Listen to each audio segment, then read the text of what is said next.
Kali ini saya akan menjelaskan 8 keterampilan mengajar. Sebelum itu, perlu kita ketahui apa itu keterampilan dasar mengajar. Keterampilan dasar mengajar merupakan keterampilan khusus yang harus dimiliki oleh guru agar dapat melaksanakan tugas mengajar secara efektif, efisien, dan profesional, atau disebut dengan specific instructional behaviors.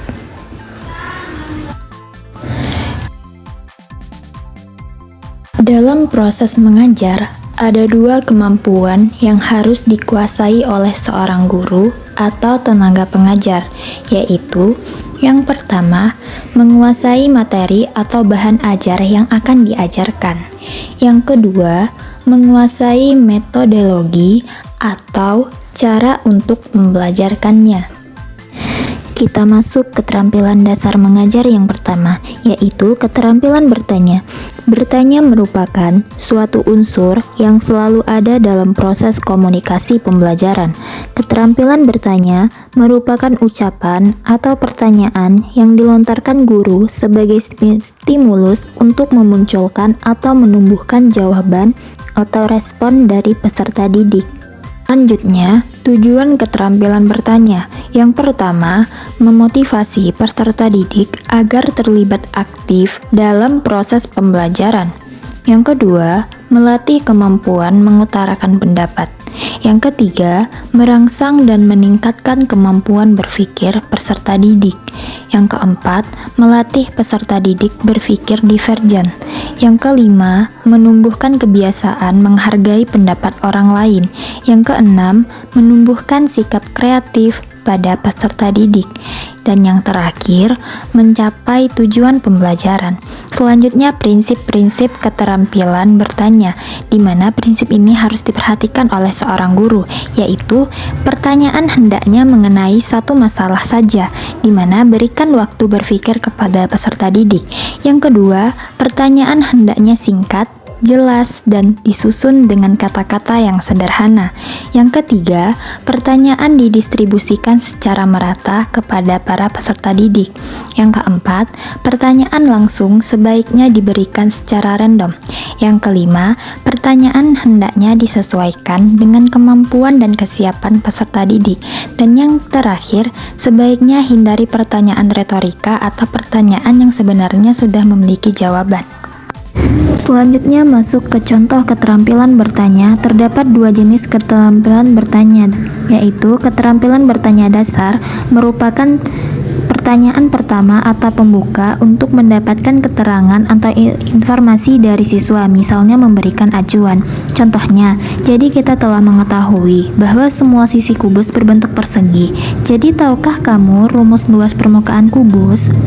Dan yang kedua, keterampilan bertanya lanjutan, yaitu merupakan kelanjutan dari keterampilan bertanya dasar, di mana pertanyaan lanjut adalah kelanjutan dari pertanyaan pertama, yaitu mengorek atau mengungkapkan kemampuan berpikir yang lebih dalam dan komprehensif lagi.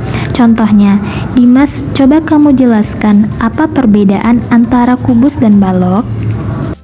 Selanjutnya, keterampilan memberikan penguatan, yaitu suatu alat pendidikan yang menyenangkan berupa pujian, hadiah, dan tanda penghargaan yang bertujuan untuk memperkuat tingkah laku anak didik yang sudah baik, atau juga sebagai suatu keterampilan yang memberikan penguatan berupa respon positif dari guru kepada anak didik yang telah melakukan suatu perbuatan baik. Selanjutnya, tujuan keterampilan memberikan penguatan. Yang pertama, meningkatkan perhatian siswa. Jadi, melalui penguatan yang diberikan guru terhadap perilaku siswa, maka siswa akan merasa diperhatikan oleh gurunya. Yang kedua, membangkitkan dan memelihara motivasi belajar siswa. Upaya memelihara dan membangkitkan motivasi belajar siswa senantiasa harus dilakukan oleh guru, yaitu melalui penguatan. Dan yang ketiga, menumbuhkan rasa percaya diri pada siswa. Jadi, rasa percaya diri merupakan modal dasar dalam belajar. Perasaan negatif yang akan mempengaruhi terhadap kualitas proses pembelajaran harus dihindari. Yang keempat, memelihara kelas yang kondusif. Jadi, suasana kelas yang menyenangkan, aman, dan dinamis akan mendorong aktivitas belajar siswa lebih maksimal. Dan yang terakhir, mengontrol dan memodifikasi tingkah laku siswa serta mendorong munculnya perilaku. Penguatan yang diberikan oleh guru akan dapat mengontrol dan juga merubah perilaku siswa dalam proses belajar mengajar. Selanjutnya, komponen keterampilan memberi penguatan. Yang pertama, penguatan verbal, di mana penguatan verbal biasanya diungkapkan atau diutarakan dengan menggunakan kata-kata pujian, penghargaan, persetujuan, dan sebagainya. Komentar ungkapan pujian yang berbentuk kata-kata yaitu baik, bagus, hebat sekali, benar sekali, sangat teliti. Kalimat, itu suatu pikiran yang baik, cara berpikir kritis sekali, terima kasih, kamu sangat pandai. Dan yang kedua, penguatan nonverbal, di mana penguatan nonverbal yaitu respon terhadap perilaku belajar siswa yang dilakukan dengan kata-kata atau ucapan lisan, melainkan perbuatan belajar siswa. Jenis-jenis respon penguatan yang digolongkan ke dalam penguatan nonverbal yaitu yang pertama, penguatan gerak isyarat, misalnya anggukan atau gelengan kepala, senyuman, kerut kening, acungan jempol, wajah mendung, wajah cerah, sorot mata yang sejuk, bersahabat, atau tajam memandang. Yang kedua, penguatan pendekatan, seperti guru mendekati siswa untuk menyatakan perhatian dan kesenangannya terhadap pelajaran, tingkah laku, atau penampilan siswa. Misalnya, guru-guru berdiri di samping siswa, berjalan menuju siswa, duduk dekat seorang atau sekelompok siswa, atau berjalan di sisi siswa. Penguatan dengan sentuhan, guru dapat menyatakan persetujuan dan penghargaan terhadap usaha dan penampilan siswa dengan cara menepuk-nepuk bahu atau pundak siswa, berjabat tangan, mengangkat tangan siswa yang menang dalam pertandingan. Selanjutnya, penguatan dengan kegiatan yang menyenangkan, di mana guru dapat menggunakan kegiatan atau tugas yang disenangi siswa sebagai penguatan. Misalnya, seorang siswa yang menunjukkan kemajuan dalam pelajaran musik ditunjuk sebagai pemimpin paduan suara di sekolahnya. Selanjutnya, penguatan tak penuh, di mana jika siswa memberikan jawaban yang sebagian saja benar, guru hendaknya tidak langsung menyalahkan siswa. Selanjutnya, prinsip-prinsip penggunaan penguatan yaitu yang pertama, kehangatan dan keantusiasan. Yang kedua, penguatan sebaiknya diberikan sesuai dengan sikap, perilaku, dan penampilan siswa, sehingga siswa mengerti dan yakin bahwa dia patut diberikan penguatan. Dan yang ketiga, menghindari penggunaan respon yang negatif. Contohnya, guru, coba anak-anak ibu sebutkan salah satu sifat udara. Ya, coba kamu Budi sambil menunjuk. Siswanya, udara mempunyai bentuk seperti wadah, Bu. Bagus, itu jawaban yang tepat. Ibu senang mempunyai murid yang dapat menjawab dengan baik seperti kamu Budi.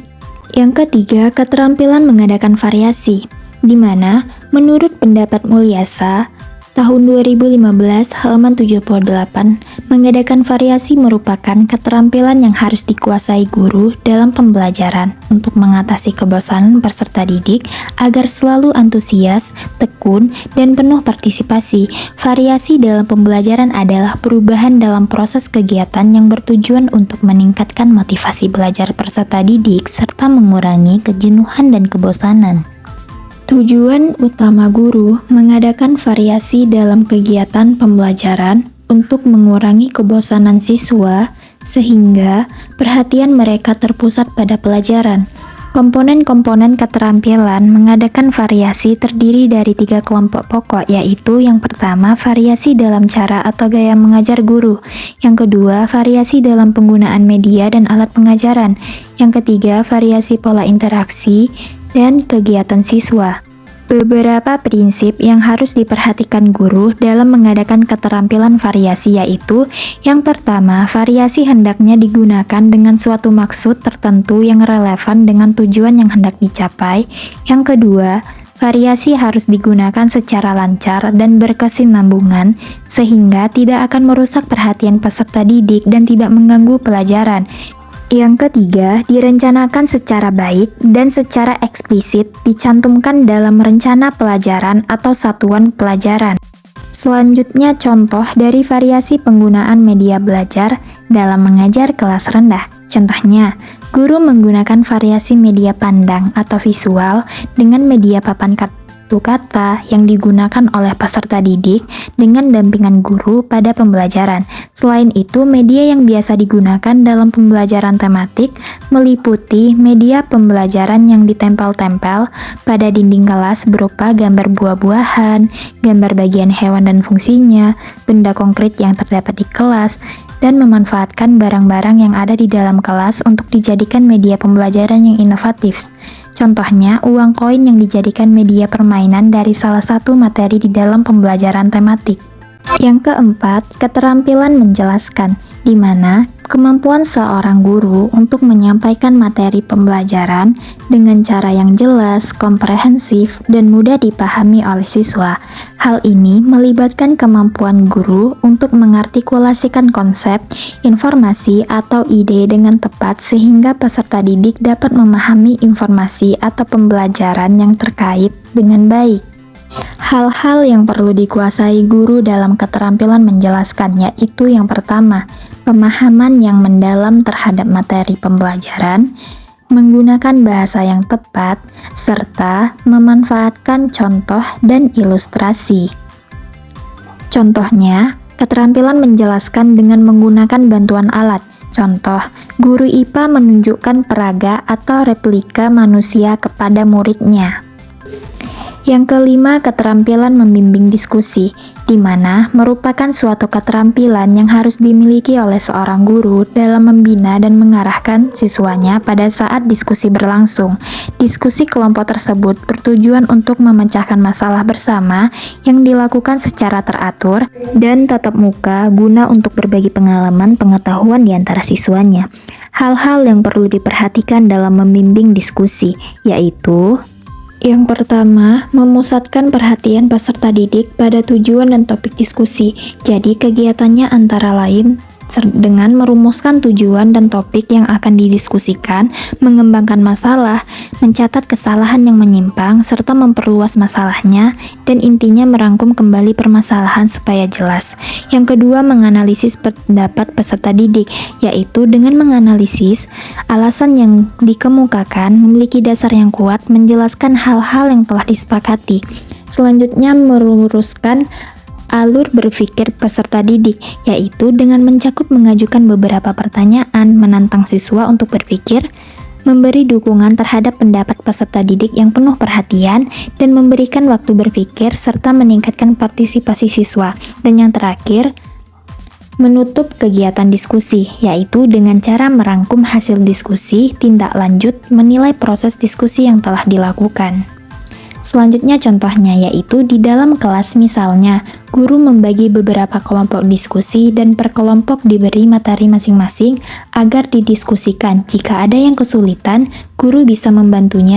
Yang keenam, keterampilan membuka dan menutup pembelajaran, yaitu merupakan upaya guru dalam memberikan pengantar atau pengarahan mengenai materi yang akan dipelajari siswa sehingga siswa siap mental dan tertarik mengikutinya. Kegiatan membuka pelajaran yang dilakukan oleh guru dimaksudkan agar siswa dapat memusatkan perhatian pada hal-hal yang akan dipelajari. Sedangkan keterampilan menutup pembelajaran merupakan suatu kegiatan yang dilakukan guru untuk mengetahui pencapaian tujuan dan pemahaman terhadap materi yang telah dipelajari, serta mengakhiri kegiatan pembelajaran.